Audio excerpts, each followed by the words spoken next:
thing about it is we're just going to throw down and we'll do 30. We'll just pump out 30. I would torture my son with that all the time. That's 48. I thought I was going to be telling on a podcast. 950. One more. There we go. You're older. Yeah. That was good. I was banging push-ups out like they were nothing. Hi, I'm Ed McFarland from Ed's Lobster Bar. Today, we're going to teach you how to cook a lobster properly. First thing we're going to do is we're going to boil some water. The water's boiling right behind me. It's been up for like the last 10 hours. We're going to drop a lobster in there. When it floats, it's cooked. It's that simple. We're going to take it out of the water. We're going to drop it in an ice bath. Bang, bang, bang. We clean it in 2 minutes. We eat the lobster. Delicious. Everybody have a good day.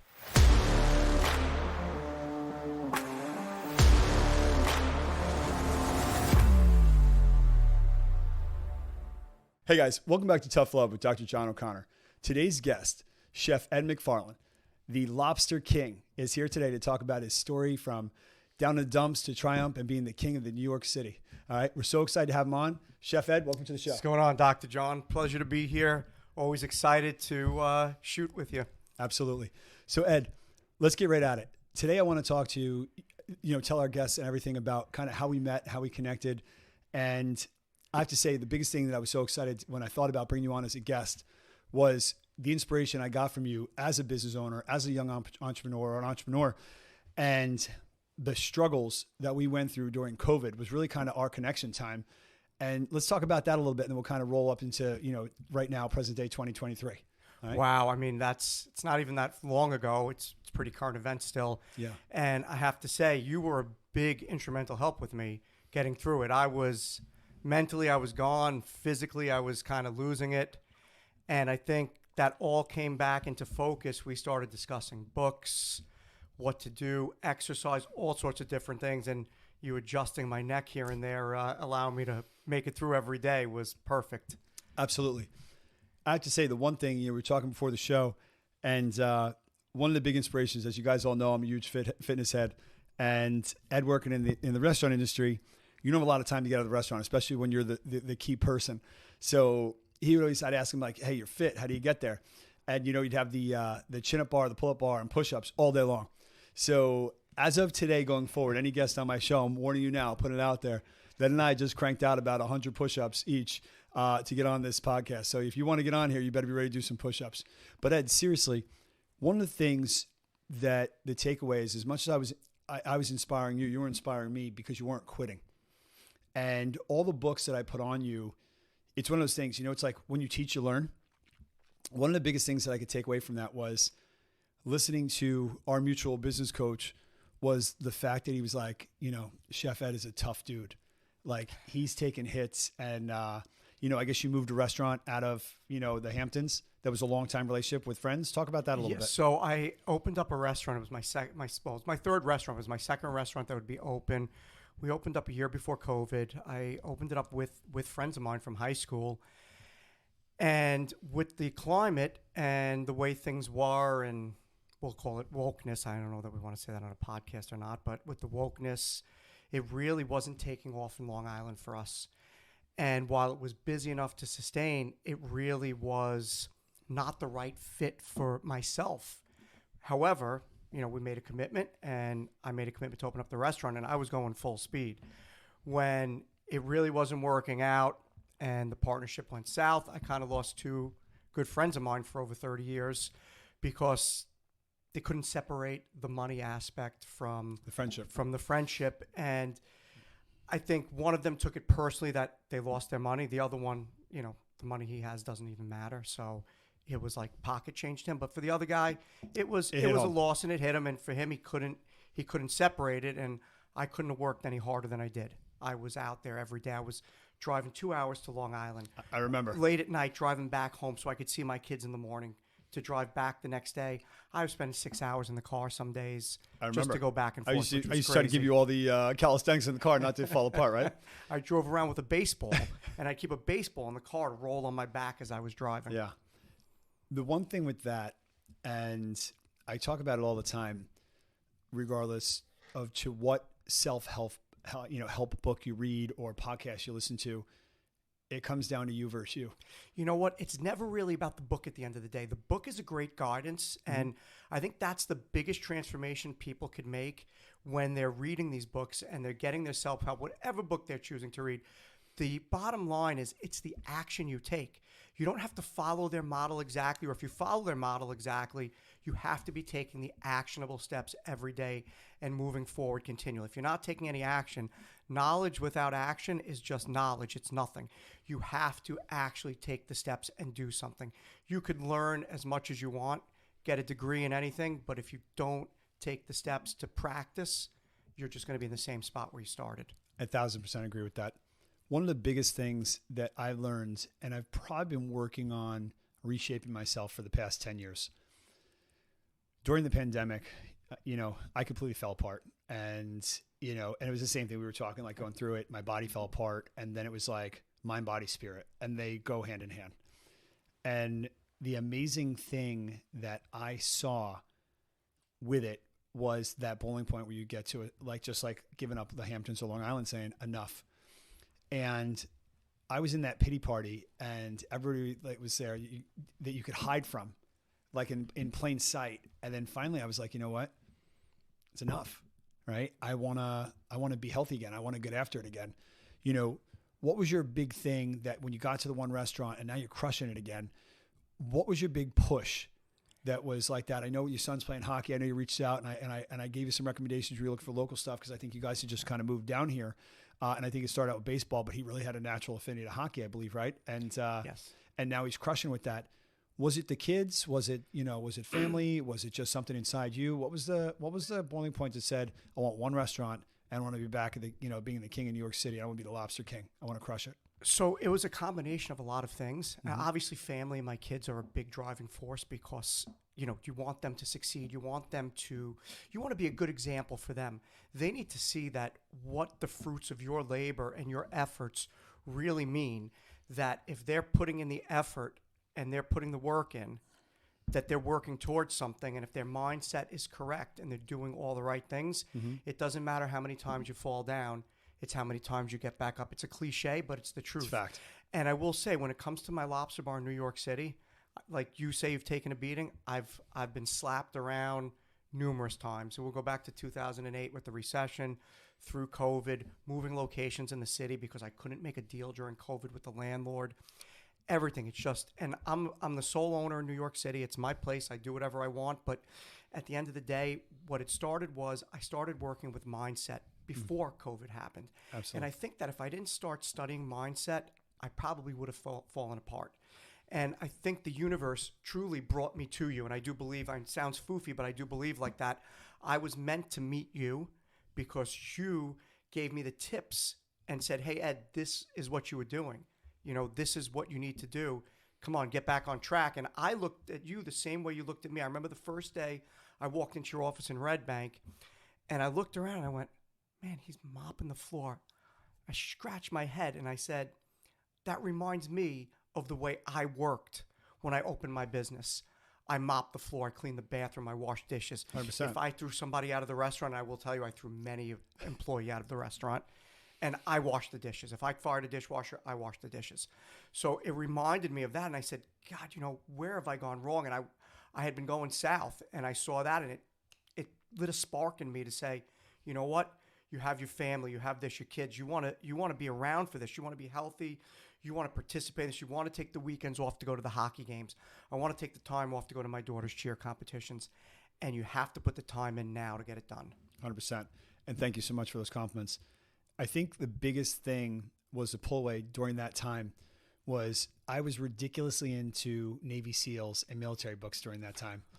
And Jocko Willink was always talking about lead from the front. And during COVID, one of the crazy things was it was all about, not crazy, but it was commonsensical in that it was all about sanitizing everything. And my staff was a little shell-shocked in having to do that all the time. And the assurance it gave the patients that they smelled, it was like being home having an Italian mother. Like it was, it was a joke, but like you smelled bleach and ammonia all the time. You smelled Lysol.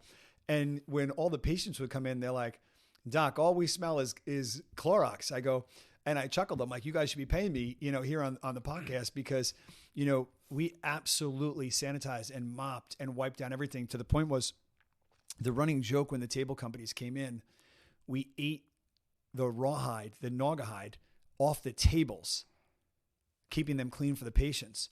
And for me, my background having an autoimmune disease, I was paranoid because I can't have antiviral medication. So when I, in fact, did get COVID, I was like, man, is this it? Am I going to relapse and get GBS again? And I think that's why I scrubbed a little bit harder. I mopped a little bit more. I mean, that floor, I think I took like 4 layers of color off that thing because I was like, look, nothing's living in here. But you know what's funny about that? It was natural. It's an instinct to run your business. 100%. And it was what you needed to do to succeed and keep going and pushing forward. I think like anything, and I saw that with you watching how you constantly were pivoting, during the years we know each other. I loved you were pursuing Miami, looking at that. You had the Hamptons thing going and you had the city thing going, and then you had to move. I remember, our mutual business coach, Jeff Jones, talking about negotiating. It was great because he speaks so many damn languages. And you brought him in. All of a sudden I hear him in the background. I go, Ed, wait. I'm like sitting there thinking, Ed, when do you go little to him? He's going to fire off in like Mandarin and 10 more languages. It's funny because I never seen my landlords get pissed like that before, but they couldn't speak freely amongst themselves, whatever they wanted to say, because he understood everything that they were saying in Mandarin and Cantonese. So he understood and he spoke, and it really tweaked them. But we walked out of there knowing they were never going to negotiate with me. They were never going to make a deal. And it became, how do I get out of where I'm at to move forward? Because it was never going to work in that location anymore. And I love that location. I was there for from 2007 until 2021. Wow. So I was there 14 years. I mean, it was a great location. I had a lot of foot traffic. It wasn't the ideal restaurant space, but it had charm because I had this 35-foot long marble bar. And I will tell you, I have customers who tell me they missed the bar. Yeah. They missed that seating, and it had that charm. My new space is more of a traditional restaurant layout, plus I have outdoor seating now. But the crazy thing about it was they didn't want to make a deal. There was no deal to be made. They kept saying yes, but they when didn't. Pen came to paper, they weren't doing it. They had no interest in keeping a long-time tenant that had paid the rent for all those years. What did you learn about in that moment? Change, right? That's over a decade of being comfortable, right? And so many people stay because they're comfortable. I'm going to tell you. How'd that go? I got stuck in that because I knew my lease was going to get too expensive. It was coming to the point where I had signed my second lease in that location, and it was at the height of the market in Soho, so I was overpaying. But when you're jamming busy, you overpay. It's not a big deal. You're still making your numbers. Your rent percentages and occupancy percentages are still hitting, right? So in the end of the day, I knew at some point in time a negotiation was going to have to happen. And so in the back of my head, I always knew it was coming. But you're right. You get in that comfort zone and you're sitting there going, I love this space. Customers love it. They know me. I should move. I should be looking. But you know what? It's still working. And this kind of just said, you know what, Ed? You know better. Poked me right in the side and said, get your ass going and move. You have no choice. So the inevitable was coming. I knew it was coming, but that kind of said, you have to do it now. So hearing that's great, because that's always one of my things that I always say to my son, my young athletes I've worked with over the last 30 years. Comfort zones are killers. Yes, absolutely. Because you go with the one move, you stay in the one place, it's the one person, whatever. And I think when we're comfortable, we're not challenging ourselves to be better. And then what I notice from me, and I say this to my team all the time, is guys, when we get comfortable, probably when that happened 4 weeks, 8 weeks, 12 weeks ago, you can notice, if you could look back to look forward, these deficits, these lulls are happening because we got comfortable in May and now we're feeling it in September. And what do you notice in the restaurant business that you have to constantly keep resetting, re-challenging, re-cueing yourself to keep it, to stay, the king of the area you're in, to just keep coming and keep being busy? So I think one of the things is constantly adapting to the way business is being done. And that was the most difficult one for me, where we transitioned to mostly takeout and then back to sit down. And then you had to bring takeout back to get it at a level that works for the restaurant. Also, staying on top of the employees, especially in a restaurant now where you don't have quote unquote restaurant employees. We don't have those front of house, mercenaries, so to speak, that were just waiters and they love the grind Career waiters. and they made great livings and big money. There's very few of them out there, at least in New York City anymore. So kind of staying on top of people and, you know what, somebody doesn't work just because they show up, you can't keep them. You don't keep somebody anymore because they show up. You have to move them out. I'm sorry, it's not working. Oh, it's not working. You have no interest in this job. You don't have an interest in being here. Yeah. So, you kind of look at it and go, okay, we got to keep making changes. You can't during the shutdown, I would say I kept people because you couldn't get people. And I didn't need a lot of people, but I'd keep a few people around.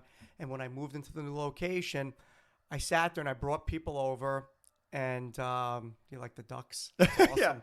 Yeah. I would say that's when you live in the country. I'm like, we're about to get hit by about 5 million geese right now. Your car is done. The Jeep is going to be ruined.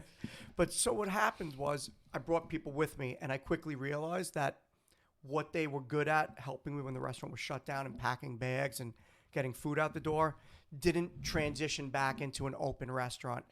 And that's been one of the biggest challenges in the new location and the new way of doing business is you don't have all of the people that are there to be waiters. They're there because they want something to do, but it's not what they're interested in doing, and they don't want to be good at it. Having so many friends in the restaurant industry, and we were just at my friend Dom Lebrano's place in Lebrano's, and they're first rate. Watching that, I'm blown away. And we see it in healthcare all the time, right? Because there's different levels of jobs and they come at different rates. And everybody thinks that healthcare is this huge amount of money that comes in on insurance. But with insurance reform that's constantly going on and constantly adapting for the worse, the competitions keep going backwards. So you have to be innovative on finding people and how to motivate them within a budget, because it's not like going to a restaurant and they keep ordering, the check keeps going up.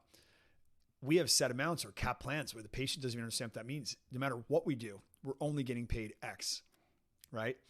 And that's such a challenge because when you're a person like you've been around me, you see how much free information I give to people. And when the staff's not getting paid, there is no tip, there is no gratuity in healthcare.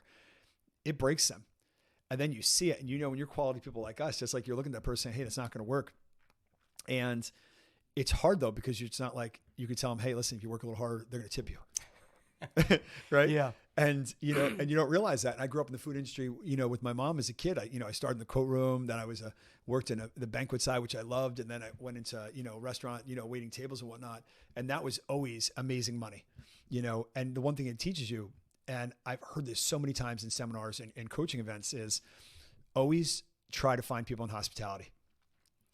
Because if they can manage a table and make people feeling like, regardless of whether it's a 5-star restaurant or a bar, that it's like an at-home or in-home experience, they're going to come back, they're going to tip, they're going to tell their friends like, hey, it was amazing.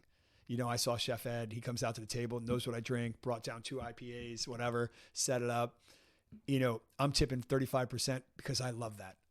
Well, that's the big thing in the industry, right? And even with your business, it's making people feel welcome. 100%. And I would imagine it's more difficult in your industry to get that person that really cares, that the patient walking in feels welcome and happy. In the restaurant industry, that's their job in the front of the house. They're there to make you feel welcome. And that's been a challenge for us in the industry with the transition Post-COVID. of staff post-COVID. Now, I'm fortunate my kitchen staff stayed and I was able to keep them. They wanted to work. They're with me a long time. I have guys in my kitchen working with me for over 13 years. Amazing. I'm open 16 years.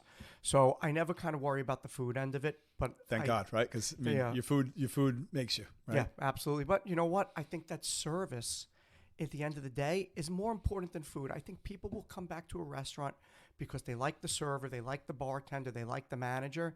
Even if the food is just, it's okay, but they're going to go back and have a drink and a snack because they love going there and they love the way they're treated. So when somebody walks in, that feeling of, oh, hey, Bella, whatever it is, right? More like if you're at the old school red sauce joint, Yeah. or hey, Mr. and Mrs. such and such, or hey, whoever it is, hey, hey, Dr. John, what's going on? Have a seat, quick drink with you, sit Yeah. down at the table for a huge. second. It goes such a long way. It makes such a difference with the customers, and especially when the servers know them. I think more importantly for the customer is that that they know the server when they walk in. I have customers tell me all the time, Ed, I love it. All the servers know me. They've been with you for so long. So, when we transitioned spaces and we transitioned out of the shutdown, that didn't exist as much. So building that back up's been a challenge, but we're finally getting there, I think. And I have the right staff in place to move forward. Tell me this. So I love that. And again, going back to the business coach, I know Jeff's a music head. Then all of a sudden, I mean, don't get me wrong, the tats, I see the whole thing. I can see you totally being like a trance or techno DJ.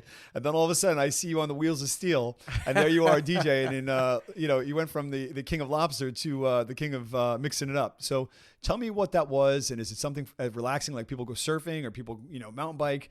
What was the DJ thing all about? It's interesting. I had been talking about doing a DJ program in the restaurant from when I moved it down the street. And I had a program in Long Island. So I had the equipment, I had the speakers, I had the DJ controller, had everything I needed. It was just sitting in my shed and I wasn't using it. And I kept thinking, I want to DJ, I got to learn. But you know what? When am I going to do it? I'm doing all this other stuff. And I sat there and go, you know what? I'm starting the program. As part of starting this program is me learning to DJ. So I went from learning to DJ to producing music and really loving it. So it kind of, for me, is like the next transition of my career, right? Being a chef is somewhat being on stage, and I've done a bunch of TV stuff, but I never got the TV stuff that I wanted to at that level. And I think that, the universe threw this out there at me that, hey, you love music, you love listening to music, you love electronic dance music, you have this equipment, let's get started and see where it takes you. And my son DJs with me. He helps me write the music on, we use Ableton on the computer. So I have all the stuff I need down there, and I got a little studio set up. So it's really great. And I love it. I'm really enjoying it. And it's kind of the next extension of the restaurant. And I see them go hand in hand. I'm DJing at the restaurant on Saturday nights now. Not every Saturday, but a lot of the Saturdays. And I'm producing music. I'm putting it up on SoundCloud. I'm taking an online class in music production so I could really learn how to make dance music properly and, make all the beats fit right and learn how to use the software correctly because, believe it or not, it's really complicated. Not as easy, no, it's without really a doubt. Complicated. So I'm loving it. And to me, it's the next transition and it goes hand in hand. I'm DJing at the restaurant. I can play my music there. If I travel and I'm DJing somewhere, because that is the next step for me is to travel and DJ, get up on the stage, hopefully do some festivals and stuff. And it's another way of promoting my restaurant and 100%. promoting myself as a chef. So I see it going hand in hand in the two, rising my career at the same time in both respects. And love that you say that. Kind of brings me right into, I have so many of my executive business guys that I talk to who are developing my brand. And they said, Doc, what's the fitness thing? And then the podcast and the coaching. And I said, guys, that's me being the chef. I utilize my core four sciences, the PEMF therapy, the shockwave, the laser, the cryotherapy, because it keeps me moving, right? And we're the same age. So I chuckle all the time. It's like, whether you have young kids or older kids, my kids are a little bit older than yours. But the reality is that when you're grinding like this, I needed that cheat code, right? So I know my, Clean Media, they're awesome at getting my fitness stuff out there. And I'm very particular on how consistent I am with getting up at 4:30 in the morning. I start my recovery, my rituals, routines, and like when you go down to the basement and you're sitting there scratching it up, I'm down in the bar room and I'm sitting on PEMF. I'm moving to that, and literally I'm an advertorial for the Mark Pro, PEMF, laser, this, that, moving through it. But the reality is when they see it and like, what's that why? When they're looking at the videos, they go, guys, proof's in the pudding. During COVID, I was almost an invalid. Like I was literally looking for something to lean on. I wanted to go to bed at 1:00 in the afternoon. And when people would see me, I'd put on the show, but it was a show. Yeah, the show. Yeah, it's a show. But you know what? You have strong mindset, and while you're giving that show, eventually it's going to snap out. It's going to snap out. And that was the thing. It was just like every day in COVID when we were in business together and we were sitting there commiserating. It was, hey, we're going to turn the corner. We're going to turn the corner. And I love the DJing thing. It's funny. When I was in grad school, I was in the nightclub business, and probably the first big DJ that I got to do an event with was Sonique. And we brought in all kinds of, Sid Vicious and, DJs a little bit older than us. Jonathan Peters, like these crazy names from back in the day that I can't even think of half the names we brought in. But it was amazing to see how talented they were. But the funny thing about it is, I know you're listening to music and you're thinking about these names. When I would see these people, I would expect to see what you see on the TV where they put these models with the shaped heads and this and that. And I went to pick one of them guys up off the plane, and I was like, back then when there was like the flip phones, I remember calling my guy, I see a rock and roll dude, like long hair, this and that. They're like, that's him. He's going to throw down. And literally the crowd, the Southeast crowd were like going nuts. And I'm looking at this guy, and I'm telling you, you would have literally thought he was in Megadeth. Yeah.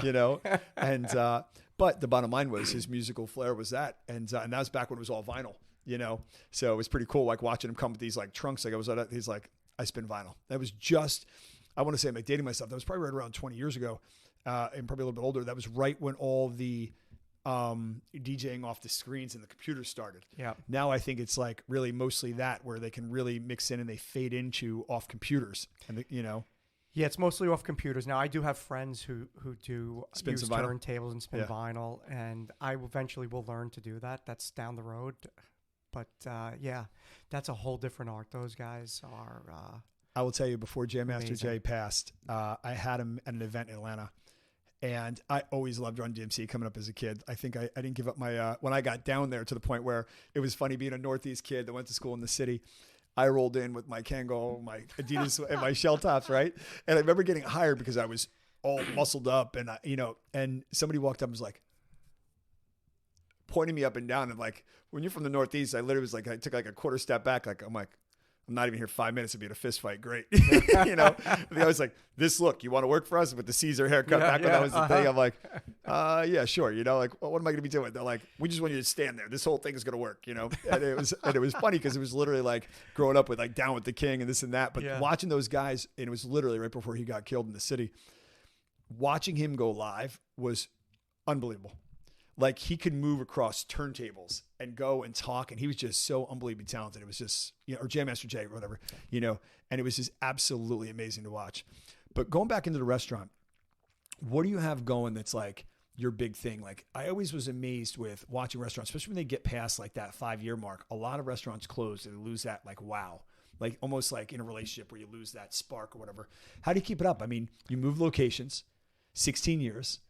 How do you keep it hot? How do you keep it hopping? How do you keep you hopping to, everybody says family and this and that. And I feel like, yes, that's a thing, but I think it has to come from within. No, you know what? For me, the restaurant is my life. I'm the restaurant, right? So it's every day I want to be there. I want it to be successful. And you have to want it, right? There has to be that drive inside you more than just family and money or anything else. There has to be that drive that you want to be successful. You have to have that inner lion, right? That roar inside you that keeps you going every single day through the ups and the downs. One of the things at the restaurant is you have to stay on top of the details. And even if you're not changing the menu, the details are what matters.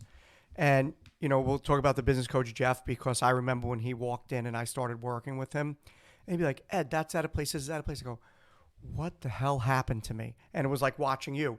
I used to do that stuff. I used to walk into the restaurant every day and be like, that's out of place. That's out of place. That's out of place. What's going on here? Why isn't this done? Disney experience. and you know what? I'm back to that now. Yeah. So I walk in and I'm like, guys, why is that chair stacked? Why is it that over there? Put that back. Why isn't that clean? I told you, don't put something there. That's got to stay empty. And that's kind of the little things that, I was doing all the time, but I wasn't noticing when I went out to other places because I wasn't paying attention. To me, I was going out to detox to get away from it. And then I started working with Jeff and I started looking at all those things in the other places. And I went right back going, you used to do this all the time. Why aren't you doing this? And now I'm doing that again. And that's kind of the things you need to stay on top of. And, small little menu changes. I think more than menu changes is tweaking the dishes that you already have to try and constantly improve them all the time. Where the client says, I can't believe it could get better. They couldn't imagine getting better. Yeah, this was a great dish, but wow, you made it better. What did you do different? Why does this taste different? I'll give you an example. During COVID, we had time, right? And I think my lobster ravioli is probably the best lobster ravioli you're going to eat anywhere in the world. Number one, specifically, I've eaten lobster ravioli everywhere and liked almost none of them because everybody puts all this other shit in it to save money. There's cheese in it. There's this, there's that. Any kind of filler they could put in there, it's in that lobster ravioli. And maybe there's a crumb of lobster and you don't taste it. Now, my lobster ravioli had a ton of flavor because we had a lobster reduction. We had a lobster paste. Yeah. Mixed it into the sauce. But what we do, we went from using a pre-made type pasta that I was using for ease of use with my Speed staff, it up. Like speed it up to making our own pasta in-house. But not just making pasta. We're infusing the lobster. We're infusing lobster paste into the pasta, which really gives it an even bigger lobster kick. So it's one of those things where I had done it before with other dishes, and I had made fresh pasta. We took the lobster ravioli and figured out a way to make it better. Now, your question: we didn't just disclose the secret thing. No, there's no secret. Nobody knows how to make the lobster paste. So I'm not worried about it. But even my Caesar salad, right? I love Caesar salad. My kids love Caesar salad. Did I change the dressing? No, but I went out and I saw somebody was using fried capers, and I go, wow, you know what? That's a nice little touch. So fried capers went on the Caesar salad. Wow, what a difference it makes. And I'm still using the same crouton, but I changed the anchovy. So little things to elevate the dishes where you can always kind of tweak and tweak and tweak. The only thing I don't change is the lobster roll. That's the only dish. That thing's and the lobster mac and cheese I don't change. Well, it's funny because you're gonna laugh when I say it, but little things make the big things happen, right? Yes. And that Jeff Jones, right? And that resonated with me. For a person or people like us that are very OCD or very success driven oriented, and I always tell people, and to be honest with you, it'll bring me to a tear. For me, and I know that we've been there, we've shared this, and I've kind of looked in your eyes and you looked in my eyes where you say, yeah, man, I get it. Like where I genuinely get upset when I lose my why, when I lose my drive to be the best, because I feel like I don't even feel like I'm halfway there. When we opened up, we did our first national coaching event this weekend, and we had a phone call coming into the weekend that was probably, and Matt was on the call with me, was probably one of the most amazing phone calls I've ever had as a business owner, realizing we were onto something. And then when we got to speak, and our goal was not to be packed, because my greatest fear was if it was packed and I had this great product, which I know I do, then it'd almost be like if you and I were partners at a restaurant, right? And then all of a sudden we had like 50 seatings, but 200 people show up on the first night at the first seating, and there's nowhere to put them. And so 75% of the people are pissed, not about the food. They couldn't get in. Yeah. Right. And so at first, ego perspective, I said, we're not that busy. And then I kind of reframed it and said, this is a perfect amount of people. I want to see how I present to owners of the companies, of national, international companies, or top national salespeople. And if we could educate, motivate, and inspire owners and the top salespeople, then I know the doctors will get in line. And we hit a couple strides where, like, in a podcast, we were like, that's fire, keep it going, right? Like we're on something. In that moment, I said, this is my jam. Just like you said with the DJ thing, like you want to go, like I hit it. And there were a couple businesses kind of shopping us out that were sitting in the audience, and literally got, massive text message saying, was so informational, so excited, definitely looking forward to do business with you. And I'm not one for compliments. Like I don't like you to toot my horn. I don't care about that. And I think you're kind of the same way in that way. I felt it, and that made me happy. And then, I was driving out, to relax that night, and I started thinking, I was like, this is just the beginning. I am going to now, when I'm listening to Alex Hormozy, or I'm listening to Ed Milet, or I'm listening to Tony Robbins, and they do these massive events, I want to get there. Like I want to get on that stage and be able to drive people and help people to change their lives and inspire them to say, hey guys, you know what? I realized when I got hurt, first selfishly it was for me. Like I was like, holy shit. I was laying down crying, like just miserable, broken. I'm like, who's this guy? I came back being paralyzed, fractured skull, rebuilt knee, stomach surgery. And I didn't say boo. I broke my face on a Sunday and just put glasses on, like, $2 glasses to cover up, went to work. And we saw like 100 patients that day. Yeah. And I was like, I have never stopped I have never looked at pain or fear or failure as something other than, you want to go? Let's go. It's part of the process. It's part of the process. You got to take those hits. We had a guest, one of our first guests, and I genuinely knew as a professional basketball trainer for, 20 plus years that he was about to feel adversity, because when I was taking him through it, it was like me working with one of my basketball players that had never lost a big game or who never took an injury, an ankle sprain. He had never really gotten hit before. And I was intrigued because I was like, so when you're on that big stage and you get a bomb hit to you and you've been rocked, and I'm listening to him and I kept trying to draw it out. I'm like, I know you got hit. I know you must've gotten hit before. I know someone really drilled you. And he's like, I was really blessed. And I think he may have had like a little bit of a hand procedure or something like that. And as the trainer of me, and even the dad, I was upset for him. I'm like, I always go back to watching on Instagram, and I think Mike Tyson was in an interview, and he goes, everybody's tough until they get punched in the face. It's true. And he got hit, and I remember my guys reaching out saying, it's over.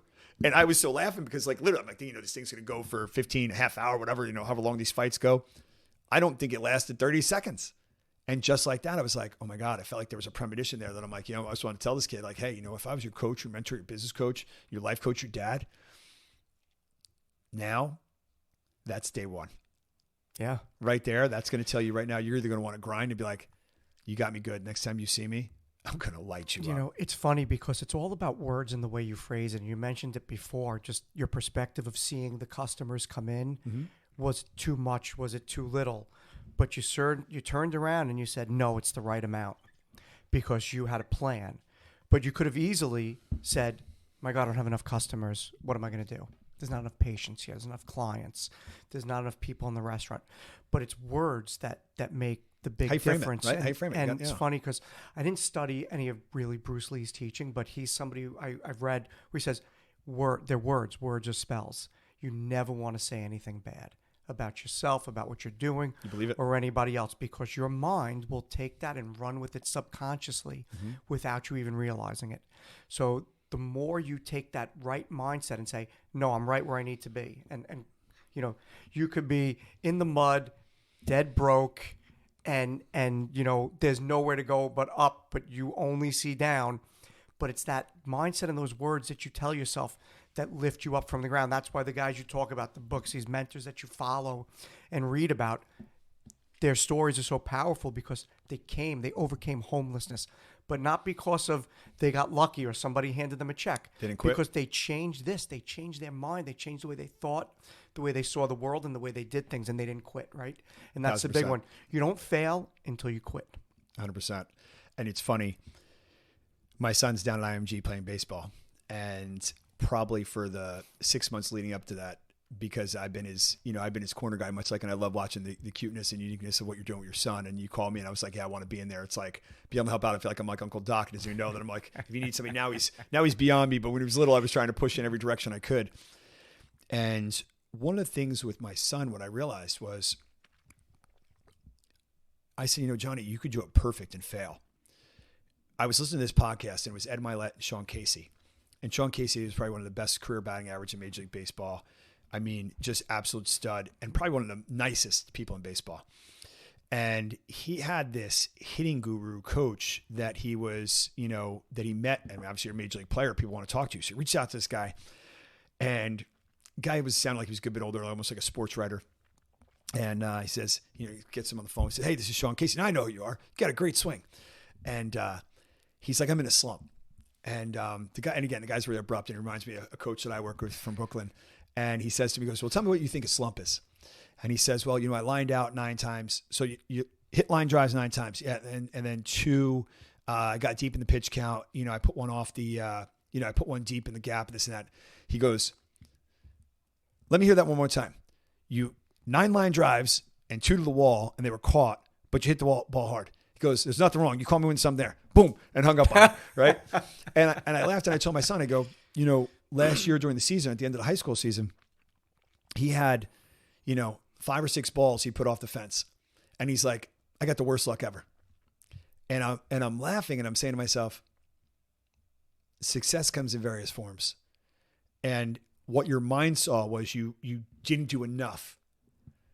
Perception is that's the first time you did that, you'd be amazed. But because you have done that, you expect more. Yeah. And I don't mind that, right? But you got to appreciate being right there. But that's the hard thing for everybody, for anybody, is seeing what you've accomplished and rewarding yourself for these things. And even myself, I do stuff and I'm just kind of like, yeah, okay, whatever. And I'll be hard on myself. And people are like, no, that was great. No, this was amazing. You did all this stuff you're doing is great. And I'm like, yeah, I don't know. It's not. I don't feel it hitting on all. If you don't feel it hitting on all cylinders personally, I think it's hard to get that in your head that you are succeeding, because it's not at the pace you want it to be at, right? You're succeeding, and the steps could be like these little tiny little baby steps, but you're moving up the ladder. But everybody wants it to be like a rocket ship, right? Yeah, that's it. It's funny. It's like everybody wants a trophy, but nobody wants to do the work, right? And one of the things that I realized this weekend, I was thankful for, again, Clean Media, my team around me. When I was on stage this weekend, I was mic'd up, much like being here with you now. I was so comfortable being on stage. It was just like me and you talking. There was no one there. And again, was it a huge audience? No. But the funny thing about it was I wasn't in my head envisioning there was one person there. I was envisioning there were thousands. And it was getting me more fired up and more calm and more quiet and delivering a stronger message. And I was like, this is what I want to do. Isn't that funny though? Because in any respect, when you're up on a stage on TV or doing any of these things, people get down on themselves when they go, or even if I put a song on SoundCloud and I look at it and go, wow, you know what? I got 500 streams. It's like, well, it's not 100,000 streams, but you know what? Have you got 100,000 streams? No, I have 500 streams on it. I just started doing it, but I have 500 streams on a song. But I look at it and go, you know what? The right attitude about it is it's 500 more than I ever would have had if I didn't put it out there. 100%. Right? And so you can't get 1,000 or 10,000, 100,000 or 1 million if you don't get one. So it starts with one. And even if you're talking to one person and you're on stage, one person shows up at your show, you have one fan, you build a second. It's a winning streak. But it's true, and it's just the way you look at it, right? Absolutely. It's one more fan than you had before. Absolutely. The thing about it, I'm loving where the show's going today. When I started the podcast, you when you're us, you're so, and like you look at the music, I look at the followers, I look at the views, and I'll be blown away. What I think is going to be a great one, I'm like, oh, great, 12 views. And then one that I'm like, yeah. And then all of a sudden it's like, 5,000 views. Yeah. And I'm always intrigued by what people want. And I think right there is the special sauce, because I'm like, really? And then literally I'm texting these guys, and it's amazing because, Sean doesn't sleep, Matt's up. We're all early risers. And I'm like, does anyone going to answer for me how that one went? Yeah. And then I'll be looking at another fitness thing and I go, and I felt like I looked great in that one. And I'm like, the only people that like that was my mom and my mom's best friend, and they're 70, and all the people in the retirement community. I have an entire fan squad somewhere down in South Jersey that absolutely thinks I have the best body ever. So at least I know that if I ever want to go older, I got a whole pack down there down in Bayville. It's funny. I see the same. I see the things the same way, because we do the YouTube shorts and we put all this content out there, and I'll throw a video up there, and one video gets 5,000 views, same kind of thing, and then another one gets 500, and I look at it and go, how's that possible? This video is great. It's made the exact same way. Everything looks perfect, but nobody looked at that one. Everybody looked at this one, and who knows what really makes it work? But you got to keep tweaking it and looking at it, and eventually you'll get it where everybody's constantly on top of it. So as we're kind of winding down on today's show, I wanted to ask you one last question. What is the next big push for you? Because I'm going to throw it at you today, right? So, we did our push-up challenge when you got here. And what's your big challenge? What's the next thing you got going on that is your fire? Because I know for me, I said, my winter campaign coming into, November of this year. And it's been a rough last couple of weeks with everything going on, my dad's health and some other things going on. But my goal for this winter is to literally just work on my legs, right? I chuckle and I'm like, I'm looking at these fitness videos and I'm like, yeesh. I got spaghetti legs and I got these big arms and I got to bounce out a little bit. But whether it's business or work or this or that, what's the challenge? What's on your? So I'm going to give you two things. Got it. I'm going to give you two things I got. Number one is getting back in that top shape that I was in, where I was fit, I was ripped, I was cut. My body fat was like 10%, and that was during COVID when I was doing that jailhouse style work, I will call it, push-ups, pull-ups, planks, squats, just body weight every day, all day. I had an alarm set every hour, and every hour I did a set, and that was all day, every day. The second thing is we're going to put it out there. It's kind of like a 2-year goal, and that's to be on stage at EDC. Oh. So EDC DJing, which means I got to get a couple of hits out there to make that happen. But that's my big push.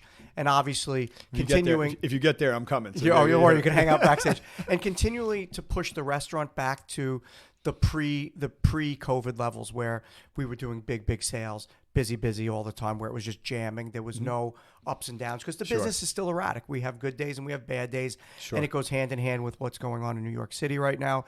But the point is, that's where I'm pushing towards. That's why we keep making these changes.